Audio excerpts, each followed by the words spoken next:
கர்த்தருடைய பரிசுத்த நாமத்துக்கு ஸ்தோத்திரம். இந்த நாளிலும் கர்த்தர் இன்றைக்கு நம்மோடு கூட என்ன பேச போகிறார் என்றால், நான் தியானித்ததை இன்றைக்கு உங்கள் முன்பாக நான் ஷேர் பண்ணலான் இருக்கிறேன்.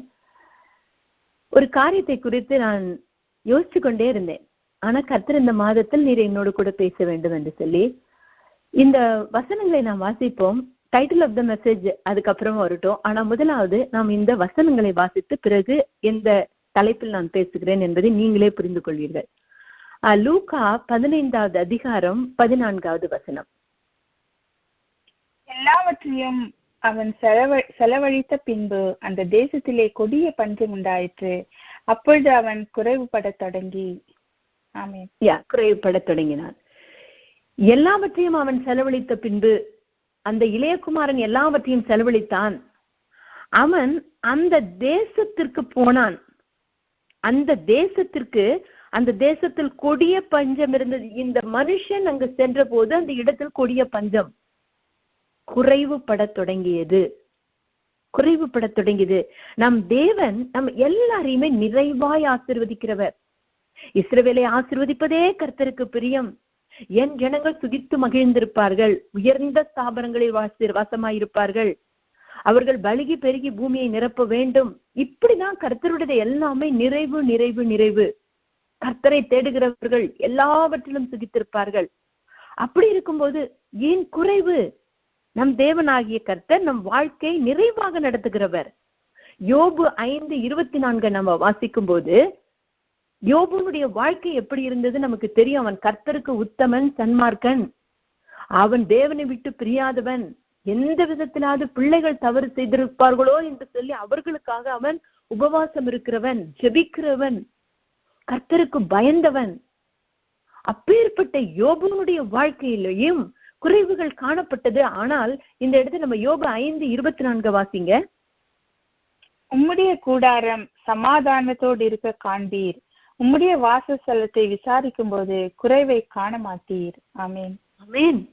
யோபுவே, உன்னுடைய வாழ்க்கையில இன்னைக்கு எல்லாம் போயிடலாம், எல்லாம் போலாம். ஆனா என்ன சொல்றான்? உன்னுடைய கூடாரம் சமாதானத்தோடு இருக்க காண்பீர், உம்முடைய வாசஸ்தலத்தை விசாரிக்கும் போது குறைவை காண மாட்டீர். கர்த்தருடைய பிள்ளைகளை கர்த்தர் குறைவை காண செய்கிற தேவன் கிடையாது. யோபுனுடைய வாழ்க்கையில எல்லாவற்றையும் இழந்தான். ஆனால் தேவனுடைய வார்த்தை உத்தமனான அவனுக்கு பின்னாடி பார்க்கும்போது இரட்டத்தனையான ஆசீர்வாதத்தை தான் அவன் சுதந்திரித்து கொண்டான். எல்லாவற்றிலும் இரட்டத்தனையாய் அவன் குறைவை காணவில்லை. இந்த கர்த்தருடைய வார்த்தை குறைவை காணாத தேவ பிள்ளைகளை வைப்பதுதான் கர்த்தருடைய சித்தமாய் இருக்கிறது. அது மட்டுமல்ல, சீஷத்தை சொல்றாரு இல்லையா? சீஷத்தை சொல்றாரு. என்ன சொல்றாருன்னா, லூக்கா 22:35 வாசிங்க. பின்னும் அவர் அவர்களை நோக்கி, நான் உங்களை பணப்பையும் சாமான் பையும் பாத்திரட்சிகளும் இல்லாமல் அனுப்பின போது ஏதாகிலும் உங்களுக்கு குறைவா இருந்ததா என்றார். அவர்கள் ஒன்றும் குறைவா இருந்ததில்லை என்றார்கள். ஆமேன், ஆமேன், ஆமேன். சீஷர்கள் பாருங்க, கர்த்தரோட இருக்கிறப்ப அவர் என்ன சொல்றாருன்னா, நீங்க மத்தேயுல இந்த விதமா வாசிப்போம், வழிக்காக 2 பையாவது 2 அங்கியாவது பாதரட்சியாவது தடியாவது எதையும் நீங்க தேடி வைக்க வேண்டாம். வேலையால் தன் ஆகாரத்துக்கு பாத்திரனா இருக்க. நீ எந்த பட்டணத்துக்கு கிராமத்துக்கு நீ பிரவேசிக்கும் போது அதுல யாரு பாத்திரமான் என்று விசாரித்து நீங்கள் புறப்படும் அளவும் அவளிடத்தில் தங்கி இருங்கள். அந்த வீட்டுக்கும் போது வாழ்த்து சொல்லுங்க.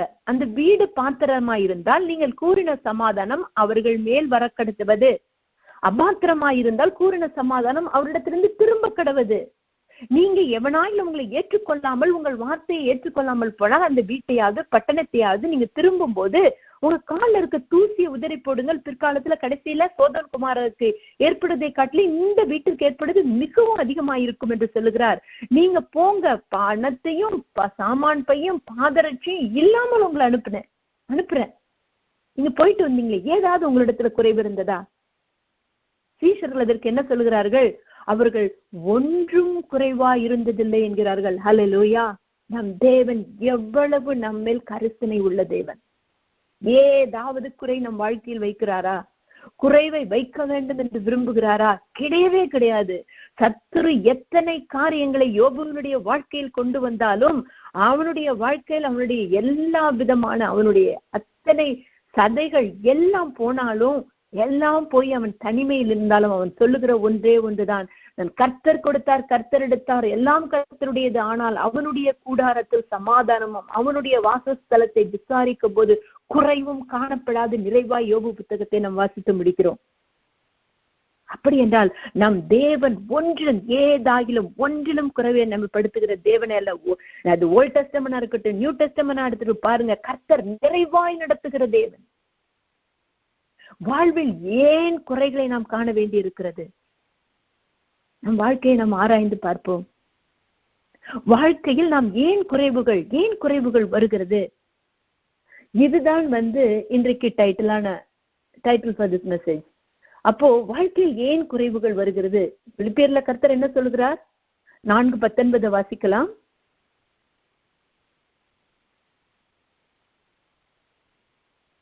என் தேவன் தம்முடைய ஐஸ்வர்யத்தின்படி உங்கள் குறைவை எல்லாம் கிறிஸ்து இயேசுவுக்குள் மகிமையிலே நிறைவாக்குகிறார். அல்லேலூயா, அல்லேலூயா. நம்முடைய ஒவ்வொரு குறைவுகளையும் தேவன் தம்முடைய ஐஸ்வர்யத்தின்படி, அவருடைய ஐஸ்வர்யத்தின்படி கிறிஸ்து இயேசு, நம்மளா யார் மூலமாய்? கிறிஸ்து இயேசுவின் கிறிஸ்துவுக்குள் மகிமையிலே நிறைவாக்குகிறார். ஒவ்வொன்றும் உன்னிடத்துல என்னென்னலாம் என் மகளாகிய உனக்கு, என்னுடைய மகளாகிய உனக்கு என்னென்னலாம் குறைவா இருக்கோ அதெல்லாம் என்னுடைய ஐஸ்வர்யத்தினால நான் உன்னை நிறைவாக்குகிறேன் என்று கர்த்தர் சொல்லும் பொழுது ஏன் வாழ்க்கையில் குறைவு வருகிறது? ஏன் வாழ்க்கையில் குறைவாகிறது என்று சொல்லி நாம் ஒரு விசை தியானிக்கும் போது நாம் இந்த இடத்துல வாசிக்கலாம். சங்கீதம் 34:10. சிங்க குட்டிகள் தாழ்ச்சி அடைந்து பட்டினியா இருக்கும், கர்த்தரை தேடுகிறவர்களுக்கோ ஒரு நன்மையும் குறைவுபடாது. ஆமேன், ஆமேன். அப்படின்னா என்ன? சிங்கக்குட்டிகள் தாழ்ச்சி அடைந்து பட்டினியா இருக்கும், கர்த்தரை தேடுகிறவர்களுக்கோ ஒரு நன்மையும் குறைவுபடாது. ஏன் குறைவு உண்டாகிறதுன்னு அப்படியே ஆப்போசிட்ல பாத்தீங்கன்னா, கர்த்தரை தேடாது இருக்கும் போது குறைவு உண்டாகிறது இல்லையா? கர்த்தரை தேடுகிறவர்களுக்கோ ஒரு நன்மையும் குறைவுபடாதுன்னா, கர்த்தரை தேடாது இருக்கும் போது நமக்கு குறைவுபடும். அப்போ இன்றைக்கு இவங்க பிரைஸ் அண்ட் வர்ஷிப் நடத்துறப்ப இன்றைக்கு நான் எடுத்த அத்தனை சங்கீதத்தையும் அவங்க சொன்னாங்க. நானே என்னென்னலாம் நான் காலையில் கர்த்தரை தேட வேண்டும், கர்த்தரை தேடுகிறவர்களுக்கோ ஒரு நன்மையும் குறைவுபடாது. கர்த்தர் என்ன சொல்லுகிறார்? சங்கீதம் 27:8, என் முகத்தை தேடுங்கள் என்று சொன்னீரே, உம்முடைய முகத்தையே தேடுவேன் கர்த்தாவே என்று என் இருதயம் இடத்தில் சொல்லிற்று. ஆமேன், ஆமேன், ஆமேன். அவங்க படிச்ச சங்கீதம் 119 வாசித்தாங்க, கர்த்தரை தேடணும், கர்த்தரை தேடணும், கர்த்தரை, அவருடைய முகத்தை தேடுகிறவர்களுக்கு என் முகத்தை தேடுங்கள் என்று சொன்னீரே, உமது முகத்தை தேடுவேன். கர்த்தரை கண்டடையத்தக்க சமயத்தில் சங்கீதக்காரன் 63:1 என்ன சொல்கிறான்? தேவனே, நீர் என்னுடைய தேவன், அதிகாலமே உம்மை தேடுகிறேன். வறண்டதும் விடாய்த்ததும் தண்ணீரற்றதுமான நிலத்திலே என் ஆத்துமா உம்மேல் தாகமாய் இருக்கிறது, என் மாம்சமானது உம்மை வாஞ்சிக்கிறது. ஆமேன், ஆமேன், ஆமேன். நாம் கர்த்தரை அதிகாலமே தேட வேண்டும், அதிகாலமே தேட வேண்டும். ஏசாயா 55:6 கர்த்தரை கண்டடையத்தக்க சமயத்தில் அவரை தேடுங்கள், அவர் சமீபமா இருக்கையில் அவரை கூப்பிடுங்கள். நாம் காலையில் அதிகாலையில் கர்த்தரை தேட வேண்டும், நாம் அவர் முகத்தை தேட வேண்டும். கர்த்தரை தேடுகிறவர்களுக்கு ஒரு நன்மையும் குறைவுபடாது. ஏன் காலையில தேடணும்னா, சங்கீதம் 5:3, கர்த்தாவே காலையிலே என் சத்தத்தை கேட்டருளுவீர், காலையிலே உமக்கு நேரே வந்து ஆயத்தமாகி காத்திருப்பேன். ஆமேன், ஆமேன். காலையிலே என் சத்தத்தை கேட்டருள்வீர். அப்படின்னா காலையில நிச்சயமா கர்த்தர் பேசுவார், கேட்டருள்வீர். அதனாலதான் காலையிலே உமக்கு நேரே வந்து ஆயத்தமாகி காத்திருப்பேன். அந்த காலையில் கர்த்தரை நாம் தேடுகிறவர்களாய், அவருடைய முகத்தை தேடுகிறவர்களாய் நாம் காணப்பட வேண்டும். நீதிமொழிகள் 8:17, என்னை சிநேகிக்கிறவர்களை நான் சிநேகிக்கிறேன், அதிகாலையில் என்னை தேடுகிறவர்கள் என்னை கண்டடைவார்கள். ஆமேன், ஆமேன். அப்போ அதிகாலையில் நாம் கர்த்தரை தேடும் பொழுது நாம் கர்த்தரை கண்டடைவோம். இன்னைக்கு பாடணும் காலையும் மாலையும் இல்லையா? காலையும் மாலையும் வேலையும் கர்த்தரை கருத்துடன் பாடிடுவேன். அவர் நான் ஒன்றை நான் கேட்பேன், அதையே நான் நாடுவேன். அப்ப கர்த்தருடைய முகத்தை நாம் தேடும் போது நாம் எந்த நன்மையும் குறைவடைவதில்லை. நன்மைகள் குறைய காரணம் நாம் கர்த்தரை தேடுவதை நாம் விட்டுவிடும் போது நம்முடைய வாழ்க்கையில் குறைவுகள் உண்டாகிறது. நம்ம நல்ல வேதத்துல நம்ம எல்லாருக்கும் தெரிந்ததுதான். எரிகோ பட்டணத்துல கர்த்தர் பிரவேசிக்கும் போது இயேசு வருகிறார். ஆயக்காரனுடைய தலைவன் யாரு? ஐஸ்வர்யவனாயிருந்தான் சகேயு, இல்லையா? அவன் என்ன செய்தான்? அவன் என்ன செய்தான்? லூக்கா 19:3 வாசிங்க. இயேசு எப்படிப்பட்டவரோ என்று அவரை பார்க்க வகை தேடினான். அவன் குள்ளனா என்னபடியால் ஜனக்கூட்டத்தில் அவரை காணக்கூடாமல். என்ன? இயேசு எப்படிப்பட்டவரோ என்று அவரை பார்க்க தேடினான், அவன் கர்த்தரை தேடினான். அவனுக்கு இவர் யாரு எல்லாம் கிடையாது. அவர் எப்படிப்பட்டவரோ அவன் கர்த்தரை காண பார்க்க தேடினான். நாம் தேடுகிறவர்களா இருக்க வேண்டும். ஏசு அந்த இடத்துல அண்ணாந்து பார்த்தவன் என்ன சொல்ற? சகைவே, சீக்கிரம் இறங்கி வா. அவன் தேடினதனால்தான் கர்த்தர் அவனுக்கு காட்சி கொடுத்தார். அவ்வளோ கூட்டத்துல அவன் மரத்து மேல இருக்கிறான். அவனுக்கு இருக்கிறத குள்ளமானவன். அதுல எழுதியிருக்குது வேற. அவன குள்ளனானபடியினால் ஏன் பரிசுத்தாவியானவர் எழுதி வைக்கிறாரு? அவன் ஜிஜாண்டிக்காரன் தான். கர்த்தர் பார்த்து ஹைட்டா இருந்தான், பார்த்து அவனை வான்னு சொன்னாரு. கிடையாது, ரொம்ப குள்ளமானவன். அப்படின்னா அவனுக்கு ஒரு பெரிய அவன் இருக்கிறானே தெரியாது. ஆனா அவன் உள்ளத்தில் கர்த்தரை பார்க்க வேண்டும். அவன் வகை எப்படியாவது இவரை நான் பார்க்கணும், என் தேவன் எனக்கு கூட எப்படியாவது பேசணும், இந்த சூழ்நிலையில நான் கடக்கிறதுக்கு எனக்கு எப்படியாவது அவர் என்னிட்டு இடைப்படணும் அப்படின்னு சொல்லி நம்ம இருதயம் வாஞ்சிக்கும் என்றால் கர்த்தர் நம்மை பார்த்து கண்டிப்பாய் நம்மை பார்ப்பார். அவனை பார்க்கிறார். இயேசு அவனுக்கு காட்சி, இறங்கி வா. இயேசு உண்மையாய் தேடுகிறவர்கள் வாழ்க்கையில் கர்த்தர் நிறைவை கொண்டு வருகிறவராய் இருக்கிறார். இந்த சகேயுவை அவரிடத்தில் கொண்டு வரும்போது சகேயு என்ன செய்கிறான்? கர்த்தரை நோக்கி, ஆண்டவரே, என் ஆஸ்தியின் பாதியை ஏழைக்கு கொடுக்கிறேன். நான் ஒருவரிடத்தில் ஏதாயிலும் அநியாயமாய் வாங்கினது உண்டானால் நாலத்தனையாய் திரும்ப செலுத்துகிறேன் என்று சொல்லுகிறான். அப்ப இயேசுவை தேடும் போது இங்க அவன் வீட்டுக்கு வான்னு சொன்ன உடனே இந்த இடத்துல என்ன செய்யறான்? இப்ப அவனை கூப்பிடுறான். யோசிச்சு பாருங்க. சகேயு இயேசுவை வீட்டுக்கு அழைத்து கொண்டு போகும்போது அவன் என்ன செய்யணும்? அவன்கிட்ட என்னெல்லாம் அநியாயமா வாங்கணும்னு எல்லாத்துக்கும் 4 மடங்கு வட்டி போட்டு கொடுத்துறேங்கிறான். அப்ப அவனுடைய செல்வமானது அதிகமாகுமா குறையுமா? குறையதானே செய்யும். இயேசுவை ஏற்றுக்கொண்ட உடனே வீட்டுல ஒரு பெரிய ஒரு ஆசீர்வாத குறைவு போல காணப்படலாம். ஆனா இந்த சகைவு என்னட்டு என்ன செல்வத்தை நான் வாங்கினேன், அதுக்கு பதிலா நாளத்தனையா திருப்பி கொடுக்கறதுனால செல்வமே என்னை விட்டு போனாலும் பரவாயில்ல, இயேசு வந்தால் மட்டும் போதும் என்று நினைத்தான். Just Jesus is enough for my life. கர்த்தர் ஒருவர் போதும். அப்படி அவன் இழந்தது போல காணப்படலாம். உலகத்தார் பார்வைக்கு இயேசுவை சும்மா பேசாம பார்த்துட்டு அவன் போயிருந்திருக்கலாம். அவரை வான்னு சொன்னான். ஐயோ, நம்ம பாவியா இருக்க வீட்டுக்கு ஒரு பரிசுத்தவான் வராருன்னு கூப்பிட்டதுனால பாரு, எல்லாத்தையும் எடுத்துட்டு இன்னைக்கு ஆண்டியா போயிட்டான், எல்லாத்தையும் திரும்ப கொடுத்துட்டான்னு உலகத்தாருக்கு காணப்படலாம். ஆனால் இயேசு அவனை நோக்கி என்ன சொன்னார்னா, இன்றைக்கு இந்த வீட்டுக்கு ரட்சிப்பு வந்தது என்று சொன்னதோட்டு மட்டும் இவனும் ஆபிரகாமுக்கு குமாரனாயிருக்கிறான். ஹல்லேலூயா.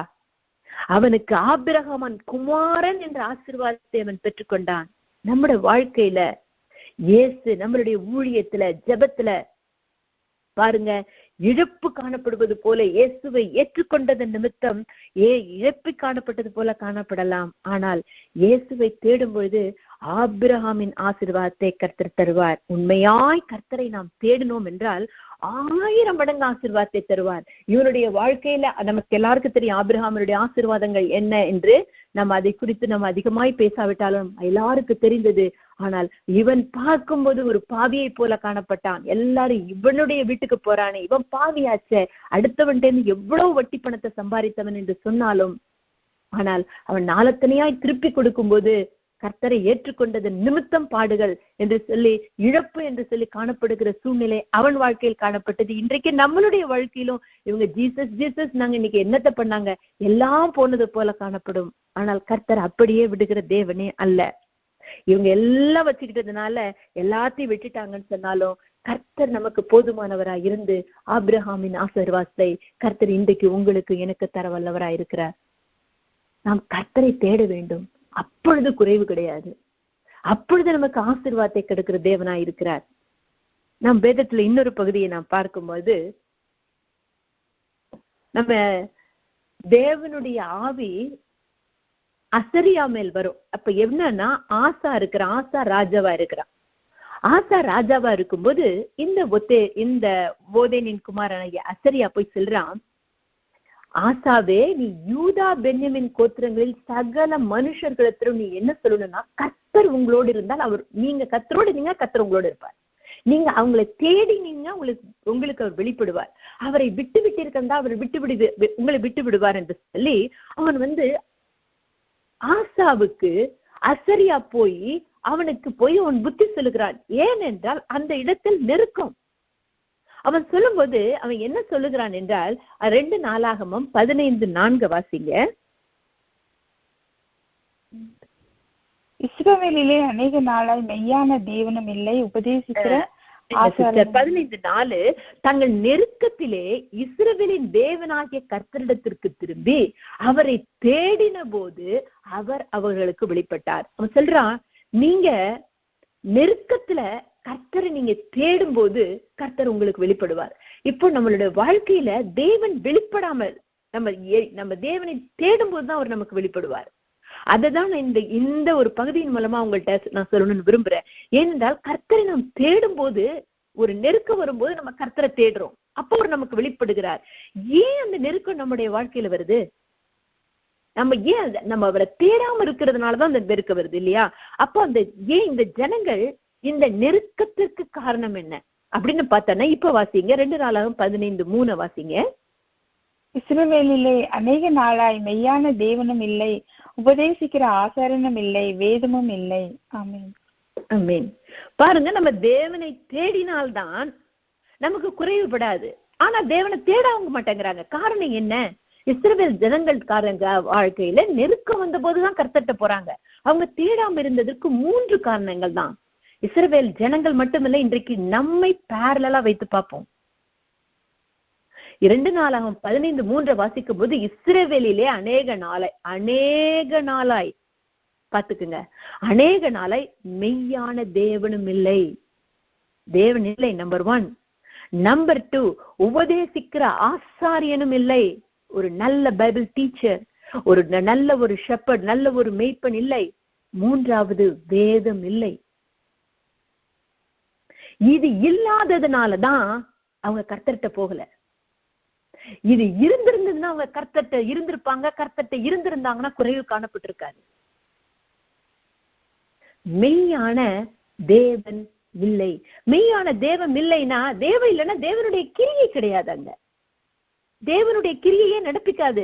தேவனுடைய நம்ம கர்த்தரிடத்தில் நாம் இருக்கிறோம். கர்த்தரிடத்தில் கிட்டி சேருங்கள். என்ன செய்யணும் சொன்னோமே, தேடணும்னா அவரை ஜெபிக்கணும். அதிகாலையில் அவரை தேடுகிறவர்கள், கர்த்தரை நாம் இரவும் பகலும் ஆராதிக்கிறவர்களாய், இரவும் பகலும் மெய்யான தேவனுடைய கிரியைகள் உண்டாக, சபையிலும் சரி, வீட்டிலும் சரி, ஊழியத்திலும் சரி, நாம் தேவனோடு பேச வேண்டும். அவரோடு ஜெபிக்க வேண்டும். கர்த்தரோடு நாம் ஜெபிக்கும் பொழுது நாம் அவரோடு கூட பேசுவோம். அவன் வேதத்தை வாசிக்கும் போது கர்த்தர் நம்மோடு கூட பேசுவார். This is not a monologue, dialogue. கர்த்தர் பேசுகிற தெய்வம். பாடுறோம்ல, பேசும் தெய்வம் நீ, பேசாத கல்லோ மரமோ அல்ல. கர்த்தர் பேசுகிற தெய்வமா இருக்கிறார். அப்போ அங்க தெய்வத்தினுடைய கிரியை நடப்பிக்கப்படவில்லை என்றால் நாம் அவரோடு கூட பேசவில்லை. நான் இப்ப உங்ககிட்ட ஒரு பொருளை நான் கேட்காம நீங்க எனக்கு கொடுப்பீங்களா? எனக்கு இந்த தேவை இருக்கு நான் சொல்லாம நீங்க அந்த தேவைகளை எனக்கு சந்திப்பீங்களா? முடியாது. அப்போ அவர் நமக்கு கிரியையை நடப்பிக்க வேண்டும் என்றால் நாம் இரவும் பகலும் ஜெபிக்கிறவர்களாக காணப்பட வேண்டும். ஏசாயா தீர்க்கதரிசன புத்தகம் 62வது அதிகாரம் 6-7 வாசிங்க. இப்படியா வேதம் சொல்லுகிறது? எருசலேமே, உன் மதில்கள் மேல் பகல் முழுதும் முழுதும் ஒரு காலும் மௌனமாயிராத ஜாமக்காரரை கட்டளையிடுகிறேன். கர்த்தரை பிரஸ்தாப பண்ணுகிறவர்களே, நீங்கள் அமெரிக்கையா இருக்கலாகாது. அவர் எருசலேமை ஸ்திரப்படுத்தி பூமியிலே அதை புகழ்ச்சி ஆக்கும் வரைக்கும் அவரை அமர்ந்திருக்க விடாதிருங்கள். ஆமேன். எருசலேமே சொல்றார், எருசலேமே உன் மதில்களின் மேல் பகல் முழுவதும் முழுவதும் ஒரு காலம் மௌனமாயிராத ஜாமக்காரரை கட்டளை. ஜாமக்காரன் யாரு? திறப்பில் நின்று ஜெபிக்க இன்டர்செசரி பிரேயர் வாரியர்ஸ், இரவு ஜாமக்காரர்கள், நைட்லயும் ஜெபம் பண்ணுங்கிறவங்களை கட்டளையிடுகிறேன். கர்த்தரை பிரசாதம் பண்ணுகிறவர்களே, நீங்கள் அமெரிக்கா இருக்கலாகாது. அவர் எருசலேமை ஸ்திரப்படுத்தி நம்மளை சிறப்படுத்தி புகழ்ச்சியா இருக்கும் வரை தேவனை அமர்ந்திருக்க விடக்கூடாது. எனக்கு இந்த காரியத்தை நீங்க செய்யற வரைக்கும் நான் உங்களை விட மாட்டேன். இரவும் பகலும் ஜெபிக்கும் பொழுது, தேவனை நாம் நோக்கி கூப்பிடும் பொழுது அந்த இடத்தில் தேவ கிரியை நடப்பிக்கப்படும். நம்ம அதிகாலையில் ஜெபிக்கிறவர்களாய் கர்த்தரை அமர்ந்திருக்க விடாது நாம் ஜெபிக்க வேண்டும். அந்த இடத்தில் மெய்யான தேவனுடைய கிரியை இல்லை என்றால் குறைவு காணப்படும், அப்பொழுது நெருக்கம் காணப்படும். அப்பொழுது அவர்கள் தேவ தேடினர்களாக காணப்பட்டார்கள் இஸ்ரவேல் ஜனங்கள். இரண்டாவது, மெய்யான தேவன் இல்லை. இரண்டாவது, உபதேசிக்கிற ஆசாரியனும் இல்லை. பாக்குறாரு, நான் சொல்லி நீ கேட்கல, நான் ஏன் உன்னிட்ட தீர்க்கதரிசி அனுப்புறேன்? தீர்க்க தரிசனம் இல்லாத இடத்தில் ஜனங்கள் சீர்கெட்டு போவார்கள் என்று சொல்லி வேதத்துல பார்க்கிறோம். நான் எவ்வளவோ சொல்லி பார்த்துட்டேன், ஊழியக்காரரை நான் அனுப்புகிறதை நிறுத்தி விடுவேன். அப்போ நம்ம இன்றைக்கு நம்மளுடைய குடும்பம், நம்ம வீடும் சரி, நம்ம சபைகளிலும் சரி, அது மிகவும் ஊழியத்துல ரொம்ப முக்கியமானது ஊழியக்காரர்களை உபசரிப்பது. நமக்கு ஊழியக்காரர்கள் நம்ம குடும்பத்துல அவர்கள் ஜெபிக்கும் பொழுது அந்த வீடு ஆசீர்வாதமா இருக்கும். நம்மளுடைய வாழ்க்கையில் உபதேசம், கர்த்தருடைய இதுதான் சத்தியம், இதுதான் சத்தியம்னு சொல்லும் போது அவர்கள் சொல்லுகிற வார்த்தையை நாம் ஏற்றுக்கொள்கிறவர்களாக காணப்பட வேண்டும். ரெண்டாவது, அந்த மாதிரி உபதேசம் சொல்லுகிற 2 தடவை சொல்லி நம்ம கேட்கலன்னா கர்த்தர் யாரையுமே உடனே ஒரு இதுல கொண்டு வர்ற தேவனே கிடையாது. டக்குற ஒரு பனிஷ்மெண்ட் அவர் கொடுக்கிறவரே கிடையாது. அவர் பாருங்க, கொஞ்சம் கொஞ்சமா நம்மள்ட்ட பேசுவார். இது செய்யாத மகளே, இதை செய்ன்னு சொல்றப்ப நம்ம மீறி அதை போகும்போது கர்த்தர் அவர் God is a general card. நம்ம எது ஆதியாமத்துல இருந்தே வாசிக்கிறோம். நல்லது எது கெட்டது எதுன்னு சொல்லுவாரு. அதை நல்லதை எடுத்துக்கும் போது எடுத்துப்பாரு, கெட்டது அப்பதான் அப்படியே விட்டுருவாரு. அப்புறம் அதனுடைய என்னென்ன கான்சிக்வன்சஸோ அதனுடைய பிரதிபலிப்பை நம்ம அதை கோத்ரூ பண்ண வேண்டியதா இருக்குது. அப்போ உபதேசிக்கிற ஆசாரியன் நமக்கு தேவை. ஆசாரியன் உதடுகளில் கர்த்தர் என்னத்தை வைத்திருக்கிறாராம்? வேதத்தை வைத்திருக்கிறார். ஜனங்கள் வேதத்தை அவர் வார்த்தையில் தேடுவார்களே என்று சொல்லி நம்ம வேதத்துல வாசிக்கிறோம். அப்ப அந்த உபதேசிக்கிற வார்த்தையை கொடுக்கிற ஆசாரியர்கள் நமக்கு தேவை. ஆசாரியர்கள் இருக்கிறாங்க, ஆனா அவர்களை வைத்து நம்ம வீடு, ஒரு குடும்பங்கள்ல நம்ம முன்னாடியெல்லாம் மந்த்லி பாஸ்டர்ஸ் விசிட் வருவாங்க. சில குடும்பங்கள் ரட்சிக்கப்படாதவங்க இருக்கிறப்ப மிகவும் கடினம். அது என்னால நல்லாவே சொல்ல முடியும். ஆனால் சமயம் கிடைக்கும் போது அவர்கள் வரும் பொழுது நாம் ஜெபிக்க வேண்டும், அவர்களோடு கூடி ஜெபிக்க வேண்டும். ஏன்னா அப்பொழுது வாழ்க்கையில் நம்ம நெருக்கம் வர்றப்ப மட்டும், பாஸ்டர் ஜெபிங்க பாஸ்டர், எனக்கு வேணும், என் பிள்ளைக்கு வேணும், எங்க வீட்டுக்கு வேணும், எங்க வீடு வேலை இல்லை, இது இல்லை, எல்லாம் சொல்றோம். இல்ல, அப்ப நெருக்கம் வர்றப்ப கேட்கிறோம். இந்த வியாதி வந்துருச்சுங்கிறப்ப ஓடுறோம். ஆனா நான் உங்களுக்கு சொல்ல, எனக்கே சொல்றேன், நான் இதெல்லாம் எனக்கு அவ்வளவும் பொருந்தும். அப்போ என்னன்னா அந்த நெருக்கத்துல நம்ம போறோம். உபதேசிக்கிற ஆசாரியன் நம்மளுக்கு உண்டா? உபதேசிக்கிற ஆசாரியனுடைய வார்த்தையை நாம் கீழ்ப்படுகிறோமா? அந்த உபதேசிக்கிற ஆசாரியன் நம் குடும்பங்களில், நம் வீடுகளில் நமக்கு ஜெபிக்கிறாங்களா? நம்ம வீட்டுல ஒரு பிரேயர் மீட்டிங் வைக்கிறோமா? இதை நாம் ஆராய்ந்து பார்ப்போம். அப்ப என்ன சொல்லுகிறான்னா, வீட்டுல ஊழியக்காரங்க வரணும், உபதேசிக்கிற ஆசாரியன் வேண்டும். அந்த இல்லாத பொழுது வாழ்க்கையில் நெருக்கங்கள் வருகிறது. மூன்றாவதாய் பார்க்கும்போது வேதம் இல்லை. கர்த்தர் எப்படி நம்மளோட பேசுவார்? வேதத்தின் வாயிலாய் பேசுவார் இல்லையா? நீ கர்த்தர் ஒரு வார்த்தை சொன்னார், அப்படியே அழுதுகிட்டு இருந்தேன். எல்லாரும் எங்களுக்கு நிறைய பேர் சாட்சி சொல்லுவாங்க, நான் மிகவும் அழுதுட்டு இருந்தேன், போய் சர்ச்சுக்கு போனேன், அந்த பாஸ்ட் ஒரு வார்த்தை சொன்னாரு பாருங்க, அப்படியே எனக்கு டெலிவரன்ஸ் வந்துருச்சு. புலம்பாதே, கலங்காதே, நான் உன்னோடு கூட இருக்கிறேன், நான் உனக்காக யாவையும் செய்து முடிப்பேன். ஒரு வார்த்தை வந்துச்சு, அந்த வார்த்தையில எனக்கு பெரிய சமாதானம். இப்ப கேட்டீங்கன்னா இருக்கிற அத்தனை பேரு சொல்லுவீங்க. அப்ப எல்லாரும் சொல்லுவோம், என்னுடைய கர்த்தர் என்னோட. அப்ப வேதம் அவ்வளவு முக்கியமா இருக்கிறது. கர்த்தர் பேசவில்லை என்றால் வேதத்தை நாம் வாசிக்கவில்லை, வேதத்தை விட்டு விலகி இருக்கிறோம். தேவனை தேடுங்கள், அப்பொழுது அவர் உங்களுக்கு எந்த அளவுக்கு கர்த்தருடைய வார்த்தைக்கு நாம் முக்கியம் கொடுத்திருக்கிறோமோ அந்த அளவுக்கு நாம் உள்ளுக்குள்ள நம்ம வளர ஆரம்பிச்சிருவோம். வேதத்தின் மூலமா கர்த்தர் நம்மளோடு கூட பேசுகிறவரா இருக்கிறார். நம்மளுக்கு தெரிந்த வேதாகமம் தான். உசியா ராஜா வரான், 16 வயசு தான் அவனுக்கு. 52 வருஷம் எருசலேம்ல அரசாளுகிறான். ஆனா பாருங்க, அவன் தன் தகப்பனாகிய அமத்சியா செய்தபடி எல்லாம் கர்த்தருக்கு நன்மை செய்யறான். ஆனா அந்த வேதத்தை நம்ம வாசிக்கும் போது 2 நாளாகமும் 26:5 வாசிங்க சிஸ்டர். தேவனுடைய தரிசனங்களில் புத்திமானா இருந்த சகரியாவின் நாட்களிலே தேவனை தேட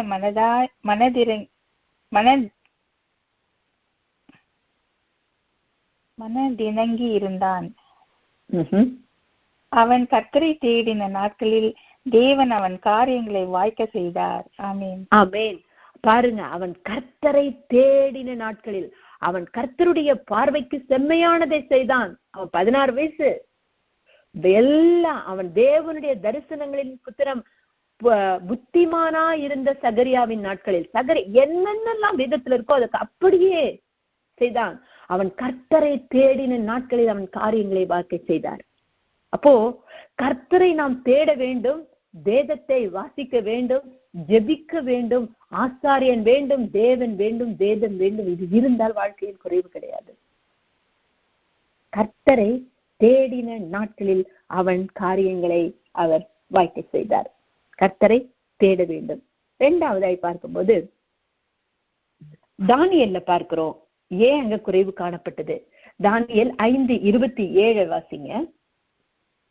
தெக்கேல் என்பதற்கு நீ தராசிலே நெருக்கப்பட்டு குறைவை காணப்பட்டா என்றும். பாருங்க, இந்த இடத்துல அவனுக்கு குறைவு காணப்பட்டது, தேடாததால் குறைவு காணப்பட்டது. இதுல நம்ம பெல்ஷாத்தார் அவனுடைய வாழ்க்கையில இங்க பார்க்கிறோம். ஆனா நம்ம எல்லாரும் நம்மளை வச்சு பார்ப்போம். நம்முடைய ஜீவியத்தை தராசுல வச்சு பார்த்து நம்மளுடைய ஆசீர்வாதத்தை நம்மளால எவ்வளவு தூரம் பார்க்க முடிகிறது. இந்த இடத்துல அவன் பார்க்கும்போது அவன் என்ன பண்றான், பெல்ஷாத்சார் பெரிய விருந்து செய்யறான். செஞ்சு என்ன செய்யறான், 1000 பேருக்கு வச்சுட்டு, இவனுடைய தகப்பன் யார், நேபுகாத்நேச்சார். அவன் நேபுகாத்நேச்சார் எல்லாம் பொண்ணு வெள்ளி எல்லா பாத்திரங்களையும் வைத்திருக்கிறான். அந்த இடத்துல இவன் என்ன செய்யறான்னா, அந்த எவ்வளவு துணிகரமா அந்த எருசலேமில் உள்ள தேவனுடைய வீடாகிய ஆலயத்திலிருந்து பொன் பாத்திரங்களை எல்லாம் கொண்டு வர செய்து அவன் என்ன செய்யறானா, அவனுடைய மனைவி, அவனுடைய வைப்பாட்டி அத்தனை பேருக்கு திராட்சை ரசத்தை குடிக்க அந்த பாத்திரத்தை யூஸ் பண்றான். எங்கேருந்து, தேவனுடைய ஆலயத்திலிருந்து கொண்டு வரப்பட்ட பாத்திரத்தை மதிக்கேடான தன் வைத்திருந்த மனைவி வைப்பாட்டிகளோடு அவன் செய்கிறது. 2வது, அவனுடைய திராட்சை ரசத்தை குடிக்கிறான். அது மட்டுமல்ல, அந்த 4வது வசனத்தை தானியேல் 5:4 பார்க்கும் போது, வெள்ளியும் வெண்கலமும் இரும்பும் மரமும் கல்லு மரமா தேவர்களை புகழ்ந்தான். எவ்வளவு பெரிய காரியம் பாருங்க அவன் செய்தது. அப்போ இந்த இடத்துல அவன் என்ன சொல்லுகிறான்னா, இவ்வளவு செஞ்சுட்டு அவன் என்ன பண்றான், நம்ம அதிகமான நேரம் இல்லாதனால நான் இதை சுருக்கமா சொல்லுகிறேன். அவன் தேவர்களை புகழ்கிறான். கர்த்தர் அப்படியே விட்டுடுவாரா? அந்த கை வருது, அந்த கை எழுதுது இல்லையா, மேனே மேனே தெக்கேல் உட்பார்த்தின்னு சொல்லி அந்த எழுதுது. அந்த எழுதுறப்ப அந்த மேனே என்பதற்கு தேவன் ராஜ்யத்தை மட்டுப்படுத்தினார். நீ தராசிலே நிறுக்கப்பட்டு குறைய காணப்பட்டாய். நீ குறையப்பட்டுட்ட. உன்னை நான் ஏன் குறைச்ச தெரியுமா? ஏன் உன்னை குறைவாக்குனேன்? இவனுக்கு ஏன் இப்படி ஆனேன்னு தெரியலோட அவனோட மனைவி சொல்றா, நீங்க இங்க தானியேல் ஒருத்தர் இருக்கான், அவன்கிட்ட கேட்டு அவன் தீர்க்க தரிசனம், அவன் எல்லாவற்றையும் அழகாக அதை உங்களுக்கு டிரான்ஸ்லேட் பண்ணுவான், அவனை நம்ம கூப்பிடுவோம்னு சொல்லும் பொழுது அவன் அழகா சொல்றான், நீ நேபுகாத் நேச்சார் எவ்வளவு ராஜ்யத்துல மகத்துவம் கனமும் மகிமையுமா இருந்தாலும் அவன் இருதயத்தை மேட்டிமையாக்கின போது அந்த கர்ப்பத்தின் ஆவி நான் கட்டின பாபிலோன் அப்படின்னு சொல்லும் போது அவன் மனுஷர்ல இருந்து தள்ளப்பட்டு ஒரு மிருகத்துக்கு சமானமானான். அவன் காட்டுகிற மிருகத்தோட சஞ்சரித்தான். அதே போல நீ என்ன பண்ண, இன்னைக்கு கர்த்தருடைய ஆலயத்துல அவருடைய பாத்திரத்தை நீ எடுத்து உன்னோட மனைவிக்கு வைப்பாட்டிக்கு திராட்சை ரசத்தை கொடுத்த. அதுவும் இல்ல, நீ சுவாசிக்கிற தேவனுடைய நாமத்தை மகிமைப்படுத்தாம நீ கல்லையும் மண்ணையும் நீ படுத்திருந்தனால கர்த்தர் உன்னை குறைய பண்ணினார். இந்த குறைவுக்கு எல்லாத்துக்கும் காரணம் என்னன்னா, அவன் செய்தது, அவனுடைய ஃபெலோஷிப் எப்படி இருந்தது, அவன் செய்த காரியம் எப்படி இருந்தது. இவனுக்கு தெரியாதது கிடையாது. ஐயோ அவன் தெரியாம செஞ்சுட்டான்னு சொல்ல முடியாது. ஏன்னா அவன் அப்பா இதே தவிர பெருமையின் ஆவி அவனுக்குள் வந்த போது கர்த்தர் அவனுக்கு பனிஷ் பண்ணாங்கிறது அவனுக்கு தெரியும். அப்போ தன் தகப்பனார் செய்த தவறினால் கர்த்தர் அவனை தண்டித்ததை அவன் உணர்ந்தும் மாடு போல புள்ள மேய்ஞ்சான். அவனுடைய சரீரம் ஆகாயத்து பறவையை போல இருந்தது. இதை அவன் தெரிந்திருந்தும் அவன் செய்த போது கர்த்தர் அந்த இடத்தில் அவனுக்கு அந்த குறைவை கொடுத்தார் என்று நாம் பார்க்கிறோம். இன்னைக்கு நம்மளை ஆராய்ந்து பார்க்கணும். அந்த துணிகரமா எந்த பாவத்தையும் நாம் செய்து விடக்கூடாது. இது துணிகரம், ஏன்னா அவங்க அப்பா செய்ததை இவன் தெரிந்து அவன் செய்கிறான். அப்போ நம்ம துணிகரமாய் செய்யும் போது நம்மளுடைய வாழ்க்கையில் சாபம் தொடர்ந்து வரும்னு நாம பாக்குறோம். சோ அதனால பாருங்க, இஸ்ரவேல் அந்த பொன் பாத்திரத்தை தொடக்கூடாது, அது தேவனுடையது, இன்றைக்கு அது பரிசுத்தமாக்கப்பட்டது, அந்த பரிசுத்த பாத்திரத்தை தொடக்கூடாதுங்கிறத அவன் அறிந்திருந்தும் அவன் செய்தான். இன்னைக்கு நம்மளே அறிந்து பார்க்கணும். நாம் பொற்பாத்திரமாகிய திருவிருந்தில் நாம் பங்கு கொள்ளும் போது நாம் அதை எப்படி நாம் ஆசரிக்க வேண்டும், அதை அலட்சியப்படுத்தாமல் அந்த பாத்திரம் பரிசுத்தமான பாத்திரமா இருக்கிறது, அது அவரை நினைவு கூறும்படி இருக்கக்கூடிய பாத்திரமா இருக்கிறது. அப்ப அந்த நினைவு கூறும்போது அவர் நமக்காக பிற்கப்பட்டார், நமக்காக அடிக்கப்பட்டார், நமக்காக அந்த ரத்தத்தை சிந்திருக்கிறார். அதுல நான் பங்கு கொள்ளணும்னா நான் என்னுடைய ஆவி ஆத்மா சரீரத்தை உள்ளம் புறமாய் கழுவி அவருடைய ரத்தத்தினால கழுவி நான் பரிசுத்தமாய் நாம் பானம் பண்ண வேண்டும். அதை அப்படி இல்லாமல் நாம் மீறும் பொழுது என்னென்ன காரியம் வருகிறது என்று சொல்லி நம்ம 1 கொரிந்தியர்ல வாசிக்கிறோம் இல்லையா? அப்போ வேதம் என்ன சொல்லுகிறது என்றால், நாம் யாரெல்லாம் கர்த்தருடைய ராஜ்யத்தை சுதந்திரிப்பது இல்லை என்று பார்க்கும்போது 1 கொரிந்தியர் 6, 9, 10 வாசிங்க சிஸ்டர். அநியாயக்காரர் தேவனுடைய ராஜ்யத்தை சுதந்திரிப்பதில்லை என்று அறியீர்களா? வஞ்சிக்கப்படாதிருங்கள். வேசி மார்க்கத்தாரும் விக்கிரக ஆராதனைக்காரரும் விபசாரக்காரரும் சுய புணர்ச்சிக்காரரும் ஆண் புணர்ச்சிக்காரரும் திருடரும் பொருளாசைக்காரரும் வெறியரும் உதாசீனரும் கொள்ளைக்காரரும் தேவனுடைய ராஜ்யத்தை சுதந்திரிப்பதில்லை. ஆமீன், ஆமீன். பாருங்க, இந்த இடத்துல அவனோட தாழ்மை இல்ல, மது தேவ தண்டனையை வரவழைத்தது. வெறியர்கள் தேவனுடைய ராஜ்யத்தை சுதந்திரிப்பது இல்லை. அததான் இங்க பார்க்கிறோம். தேவ காரியத்தை அது நிறைவேற்காமல் அவனுடைய வாழ்க்கையில் குறைவுபட்டது. வேதத்துல புதிய ஏற்பாடுல என்ன சொல்லுகிறார்னா, அநியாயக்காரர் தேவனுடைய ராஜ்யத்தை சுதந்திரிப்பதில்லை. அதனால வஞ்சிக்கப்படாதிருங்கள். தேசி மார்க்கத்தார், விக்கிரக ஆராதனைக்காரர்கள், விபச்சாரக்காரர்கள், சுய புணர்ச்சிக்காரர்கள், ஆண் புணர்ச்சிக்காரர்கள், திருடர், பொருளாசை, வெறியர், உதாசீனர், கொள்ளையர், இவர்கள் யாவரும் தேவனுடைய ராஜ்யத்தை சுதந்திரிப்பது இல்லை. தேவனுடைய ராஜ்யத்தை இவன் சுதந்திரித்துக் கொள்ளாமல் அவருடைய குறைவுபட்டதனுடைய காரணத்தை பார்த்தோம். கர்த்தருடைய பிள்ளைகளாகிய நாம் தேவனுடைய ராஜ்யத்தை சுதந்திரிக்க வேண்டும் என்றால் இவைகள் நம்மிடத்தில் காணப்படக்கூடாது. அப்பொழுது நம்மிடத்தில் குறைவு காணப்படாது. 3வதாய் பார்க்கலாம். ஆமாஸ் 4வது அதிகாரம் 6வது வசனம். புளித்த மாவுள்ள ஸ்தோத்திர பலியோடு தூபம் காட்டி உற்சாக பலிகளை கூறி தெரியப்படுத்துங்கள். இஸ்ரவேல் புத்திரரே, இப்படி செய்வதே உங்களுக்கு பிரியம் என்று கர்த்தராகிய ஆண்டவர் சொல்லுகிறார். ஆமென். ஆமோஸ் 4:6 நான் வாசிக்கிறேன். ஆகையால் நான் உங்கள் பட்டணங்களில் எல்லாம் உங்கள் பள்ளுகளுக்கு ஓய்வையும் உங்கள் ஸ்தலங்களில் எல்லாம் அப்பக்குறைவையும் கட்டளையிடுவேன். ஆகிலும் நீங்கள் என்னிடத்தில் திரும்பாமற் போனீர்கள் சொல்லுகிறார் கர்த்தர். இந்த இடத்துல உங்களுக்கு நான் அப்ப குறைவை கட்டளையிடுகிறேன். ஏன் ஏன் அப்ப குறைவை கட்டளையிடுகிறார் அப்படின்னு பாத்தீங்கன்னா 4:5 பார்க்கும்போது, புளித்த மாவுள்ள ஸ்தோத்திர பலியோட தூபம் காட்டி உற்சாக பலிகளை கூறி தெரியப்படுத்துங்கள். இஸ்ரவேல் புத்திரரே, இப்படி செய்வதே உங்களுக்கு பிரியமான 2 காரியத்தை செய்யறீங்க. அது எனக்கு பிடிக்கல, அதனாலதான் உங்களுக்கு அப்ப குறைவை நான் கட்டளையிடுகிறேன். அது சுருக்கமா சொல்றேன். அவரு ரொம்ப நெகட்டிவ்னா உங்களுக்கு புரிஞ்சுக்க கஷ்டமா இருக்கும். அவர் என்ன சொல்றாருன்னா, 2 காரியத்தை நீங்க ரொம்ப சந்தோஷமா செய்யறீங்க. என்ன செய்றீங்க தெரியுமா? புளித்த மாவா நீங்க ஸ்தோத்திர பலியை செலுத்தி, ரொம்ப உற்சாக பலியா நான் செலுத்தினேன்றதை பிரியத்தை எல்லார்ட்டும் நீங்க பிரஸ்தாபப்படுத்துறீங்க. இந்த 2 காரியம் கர்த்தருக்கு பிடிக்கல. அதனாலதான் உங்க பல்லுக்கு ஓய்வுன்னா என்ன? சாப்பாடு கொடுத்தா தானே சாப்பிட முடியும். உங்களுக்கு சாப்பாடே கொடுக்க மாட்டேன், நல்ல பல்லுக்கு நல்ல ரெஸ்டாவே இருக்கட்டும். பல்லுக்கு ஓய்வு, நல்ல பல்லுக்கு ஓய்வு. உங்களுக்கு குறைவுதான். சாப்பாடு இருந்தா பசிச்சா சாப்பிட்டா பல்லுக்கு வேலை கொடுப்போம். உனக்கு பல்லுக்கு ஓய்வு கொடுக்குறேன்னா உனக்கு குறைவை நான் கட்டளையிடுகிறேன். ஏன் நான் என்ன பண்றேன்? 2 சந்தோஷமா செய்யற, புளித்த மாவோடு ஸ்தோத்திரத்தை சொல்றேன், தூபத்தை காட்டுற. நான் இதை செஞ்சேன் அதை செஞ்சேன்னு உற்சாக பலியை ஊருக்கெல்லாம் நீ தெரியப்படுத்துற. இஸ்ரவேல் புத்திரரே, நீங்க இப்படி செய்யறது உங்களுக்கு பிரியம், ஆனா எனக்கு எப்படி தெரியுமா இருக்கு? ஆகையால் நான் உங்கள் பட்டணங்களில் எல்லாம் உங்கள் பல்லுக்கு ஓய்வையும் உங்கள் ஸ்தலங்களில் எல்லாம் அப்ப குறைவும் கட்டளிடுவேன். இவ்வளவு செஞ்சுமே நீங்க என்னிடத்தில் திரும்பாமற் போனீர்கள் என்று கர்த்தர் சொல்லுகிறார். இப்போ இந்த புளித்தமா நம்ம எல்லாருக்கும் தெரிந்திருக்கும். புளித்தமா அப்படிங்கிறது எதை காட்டுகிறது என்றால், சதிசேயர் பரிசேயர் இவர்களுடைய உபதேசத்தை. புளித்தமா யார் அவங்க? சதிசேயர் அப்படின்னு பார்த்தோம்னா அப்போஸ்தலர் 23:8 வாசிங்க. எண்ணத்திலால் என்றால் சதுசேயர் உயிர்த்தெழுதல் இல்லை என்றும் தேவதூதனும் ஆவியும் இல்லை என்றும் சொல்லுகிறார்கள். பரிசேயர் அவ்விரண்டும் உண்டென்று ஒப்புக்கொள்ளுகிறார்கள்.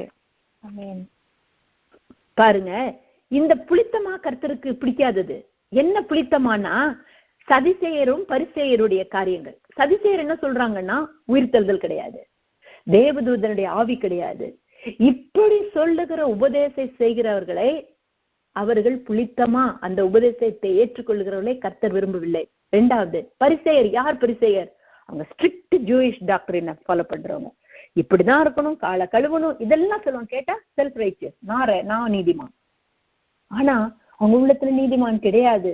வெளியில நீதிமான் போல, ஆனா உள்ளுக்குள்ள இருக்கிறதெல்லாம் என்ன வெள்ளையடிக்கப்பட்ட கல்லறைகளேன்னு சொல்றாரு யோவான், இல்லையா? அப்படியாய் வெளியில பார்க்க நீட்டா ட்ரெஸ் பண்ணி எல்லாம் பண்றாங்க, ஆனா உள்ளத்துல அவ்வளவுமே அவங்களுடைய கர்த்தருக்கு சொன்ன காரியங்களுக்கு கீழ்ப்படியாதவர்கள், செல்ஃப் ரைச்சியஸ் பீப்புள். இது 2மே கர்த்தருக்கு புளித்தமா. அப்படின்னா 1 கொரிந்தியர் 5:8 என்ன சொல்லுகிறது? ஆதலால் பழைய புளித்த பொல்லாப்பு என்னும் புளித்த மாவோடும் அல்ல, துப்புரவு உண்மை என்னும் புளிப்பில்லாத அப்பத்தோட பண்டிகையை ஆசரிக்க கடவோம். ஆமென். ஆமென். சதிசேயர் பரிசேயரோட உபதேசம் மட்டும் கிடையாது. இதைய புளித்தமா, இன்னொரு புளித்தமா என்னன்னா துர்குணம், பொல்லாப்பு.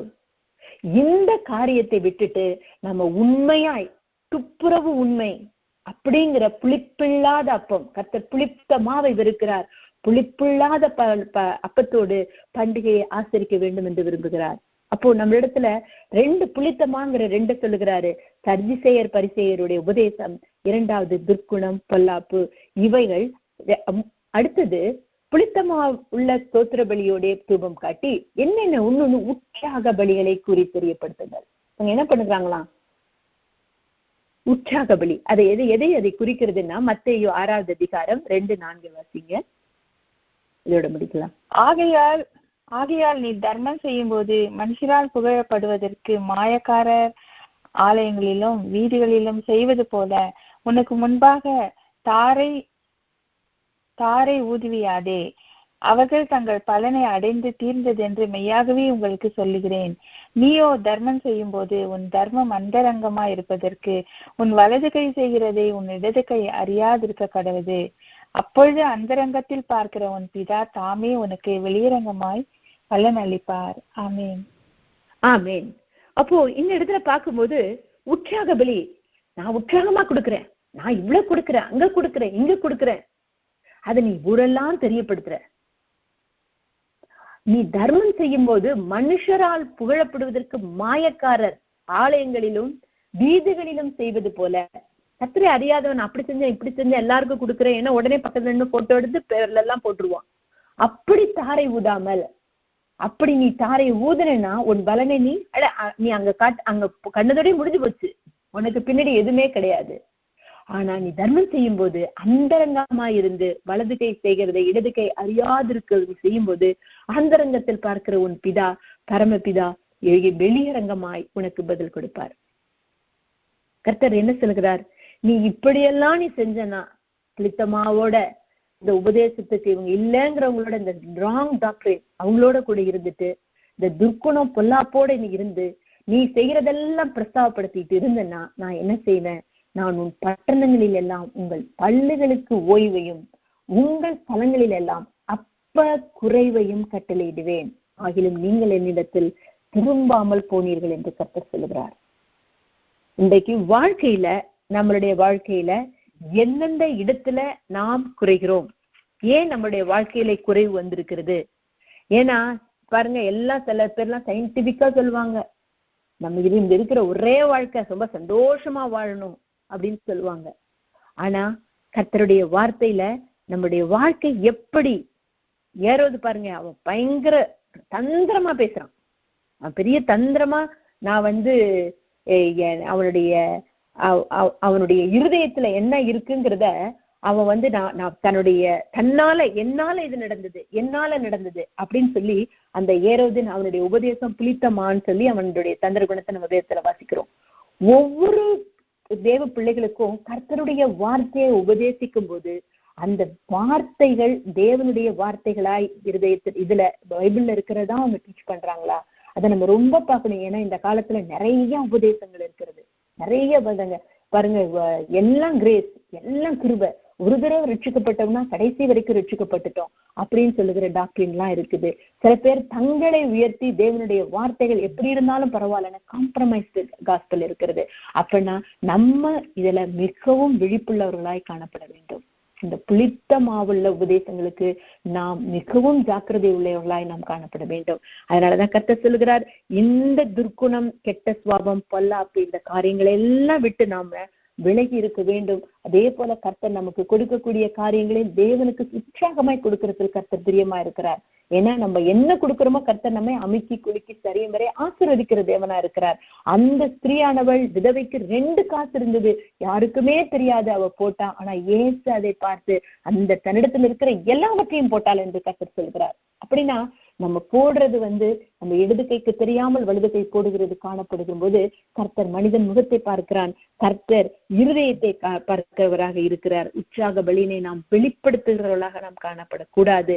அதனால நாம் வார்த்தைக்கு, கர்த்தருடைய வார்த்தைக்கு நாம் செவி கொடுத்து இன்றைக்கு நாம் கேட்டு நம்முடைய வாழ்க்கையில் எந்தெந்த இடங்களில் குறைவு காணப்படுகிறது, மெய்யான தேவனுடைய கிரியைகள் நம் வாழ்க்கையில் நடைபெறுகிறதா, உபதேசிக்கிற ஆசாரியம் நம்மிடத்தில் இருக்கிறதா, வேதத்தை நாம் வாசிக்கிறோமா, தேவனை தேடுகிறோமா, கண்டடையத்தக்க சமயத்தில் நாம் தேடுகிறவர்களாய் காணப்படுகிறோமா, நம்மிடத்தில் எந்த இடத்தில் பெருமை இருக்கிறது?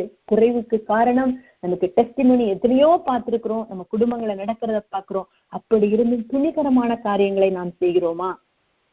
தேவனுக்கு மகிமையை கொடுக்காமல் எந்த காரியத்துல நாம் செல்ஃப் ரைச்சியஸ் இருக்கிறதா? அதை நாம் பார்ப்போம். நாம் கர்த்தரிடத்தில் எந்த காரியங்கள் குறைவா இருந்தாலும், கர்த்தாவே கிறிஸ்துவின் மகிமைக்குள் எங்களை குறைவுகளை நிறைவாக்குகிறவர் நீர் என்று சொல்லி நம்ம அறிக்கையிட்டு எந்தெந்த இடத்தில் குறைவாய் காணப்படுகிறோமோ அந்த இடத்தை நாம் நிறைவு செய்து கொள்ளுவோம். வேதத்தை அதிகமாய் வாசிப்போம். கர்த்தர் தாமே நம் ஒவ்வொருவரையும், நம் வாழ்க்கையை, குறைவான வாழ்க்கையை அவர் நிறைவாக்க சர்வ வல்ல தேவனாய் இருக்கிறார். நம் குறைவுகளை என் தேவன் தம்முடைய ஐஸ்வரியத்தின்படி உங்கள் குறைவுகளை எல்லாம் கிறிஸ்து இயேசுவின் மகிமைக்குள்ளே நிறைவாக்குவாராக. ஆமென்.